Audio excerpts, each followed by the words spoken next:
South ఇండియాలోని అతి తక్కువ ధరలకి రత్నాలను అందించే ఏకైక సంస్థ 6JVR. పునరుత్పాదక ఇంధనానికి సంబంధించి రవాణా వ్యవస్థని వీలైనంత వేగంగా అమల్లోకి తీసుకొచ్చేందుకు కేంద్ర ప్రభుత్వం కసరత్తు చేస్తోంది. ఇందులో భాగంగా గ్రీన్ హైడ్రోజన్ గురించి పెద్ద ఎత్తున చర్చ జరుగుతుంది.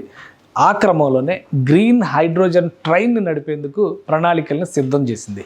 అతి త్వరలోనే హర్యానాలో ఉన్నటువంటి జింద్ నుంచి సోనిపట్ వరకు ఈ గ్రీన్ హైడ్రోజన్ ట్రైన్ నడిపేందుకు కేంద్ర ప్రభుత్వం ప్రణాళికల్ని రెడీ చేసుకుంది. ఏ విధంగా నడుస్తుంది గ్రీన్ హైడ్రోజన్ ట్రైన్, అదేవిధంగా అసలు గ్రీన్ హైడ్రోజన్ ట్రైన్ మోడల్స్ ఏ విధంగా ఉంటాయి, రకరకాల బొమ్మలు ఇంటర్నెట్లో కనిపిస్తున్నాయి.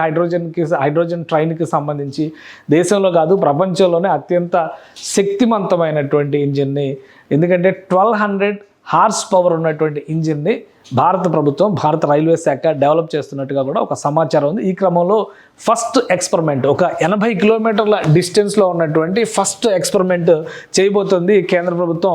రైల్వే శాఖ మంత్రి కూడా దీనికి సంబంధించినటువంటి విషయాన్ని ఇంకా అనఫిషియల్గానే అనౌన్స్ చేశారు. మొత్తం హర్యానాలో ఉన్నటువంటి కీలకమైనటువంటి ప్రదేశాలు జింద్ నుంచి సోనిపట్ వరకు, అంటే ఢిల్లీ శివార్ల వరకు దాదాపు 86 కిలోమీటర్ల డిస్టెన్స్, గంట సేపు ప్రయాణం ఉంటుంది. మొదటి experimental train journey, hydrogen train journey ప్రారంభించబోతున్నారు. దగ్గర ఒక 15 నుంచి 20 రోజుల్లోనే ఈ ఎక్స్పెరిమెంటల్ ట్రైన్ జర్నీ ఉంటుంది. ఎందుకంటే కేంద్ర ప్రభుత్వం ఇప్పటికే హైడ్రోజన్ వెహికల్స్ వాడకానికి సంబంధించి ఒక పైలట్ ప్రాజెక్టుకి గ్రీన్ సిగ్నల్ ఇచ్చింది. ఈరోజు ఢిల్లీలో దీనికి సంబంధించినటువంటి 3 ట్రక్కుల్ని కేంద్ర ఉపరితల రవాణా శాఖ మంత్రి నితిన్ గడ్కరీ ప్రారంభించారు. ఎక్స్పెరిమెంటల్గా జరిగేటువంటి ఈ ప్రయాణాల్లో దాదాపు 18 నెలల నుంచి 24 నెలల పాటు హైడ్రోజన్ వెహికల్స్ని రన్ చేస్తారు.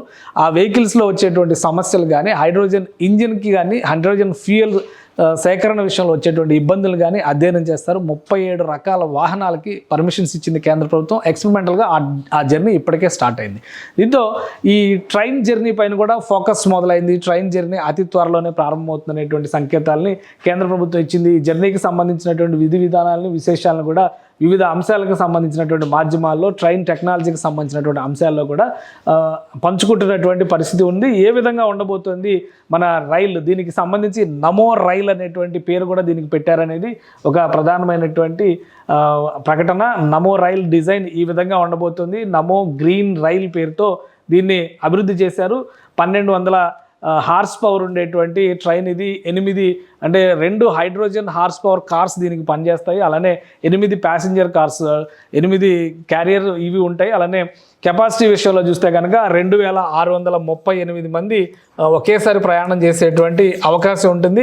దీని రేంజ్ వచ్చేసరికి 375 కిలోమీటర్ల వరకు ప్రయాణం చేసేటువంటి ఛాన్సెస్ ఉంటాయి. ఒక్కసారి ఇది ఫిల్లింగ్ అయితే కనుక మొత్తం 1200 హార్స్ పవర్ అనే నుంచి 3200 హార్స్ పవర్ వరకు పనిచేసే కెపాసిటీ ఉన్నటువంటి ఇంజన్స్ని భారత ప్రభుత్వం, భారత రైల్వే శాఖ డెవలప్ చేసింది. సో ప్రయోగాత్మకంగా ఫస్ట్ ఇంజిన్ని జింద్ నుంచి సోనిపట్ సెక్షన్ మధ్యలో రన్ చేయబోతున్నారు. ఇది ప్రారంభమైన తర్వాత ఏ విధంగా ఉంటాయి రాకపోకలు, అంటే ముఖ్యంగా ప్రయాణ వ్యవస్థలే పూర్తిగా మారిపోతాయి అనేటువంటి వాదన వినిపిస్తుంది. హైడ్రోజన్ రైలు పర్యావరణ హితమైంది. ఒక విధంగా గతంలో బొగ్గు రైలు ఇంజిన్ని చూసిన తర్వాత, ఆవిరి యంత్రంతో నడిచేటువంటి రైలు ఇంజిన్ని చూసిన తర్వాత, ఎలక్ట్రిక్ రైలు ఇంజిన్ని చూసిన తర్వాత ఇప్పుడు పూర్తి స్థాయిలో హైడ్రోజన్ రైలు ఇంజిన్ని చూడబోతున్నాం. అంటే ట్రాన్స్పోర్ట్ రంగంలో ఇదొక విప్లవాత్మకమైనటువంటి అంశంగానే కనిపిస్తుంది. దీనికి సంబంధించినటువంటి ముహూర్తం ఇంకా డిసైడ్ కాలేదు.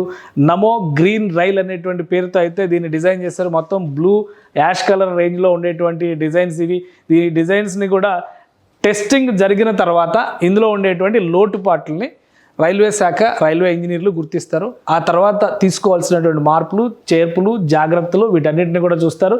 స్పీడ్ విషయంలో కూడా ఇది ఇప్పుడు డెవలప్ చేయబోయేటువంటి ఇంజిన్ 100 నుంచి 130 కిలోమీటర్ల వేగంతో వెళ్ళేటువంటి ఇంజిన్ రాబోయేటువంటి రోజుల్లో దీన్ని మరింత డెవలప్ చేసేటువంటి అవకాశం ఉంటుంది.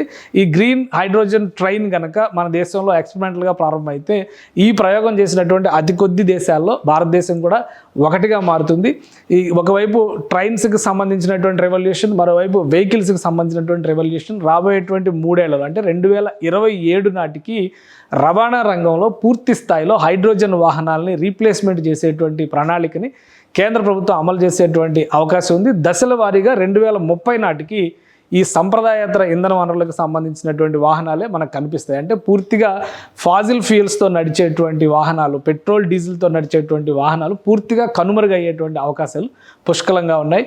ఇప్పటికే రోడ్డు వ్యవస్థ పైన ట్రక్కుల పైన ప్రయోగాలు మొదలుపెట్టినటువంటి కేంద్ర ప్రభుత్వం అతి త్వరలోనే ఈ ఎక్స్పెరిమెంటల్ గ్రీన్ ట్రైన్ని ప్రారంభించబోతుంది. సుమన్ టీవీలో మీ పర్సనల్ అండ్ బిజినెస్ ప్రమోషన్స్ కోసం కింది నెంబర్కి కాంటాక్ట్ చేయండి.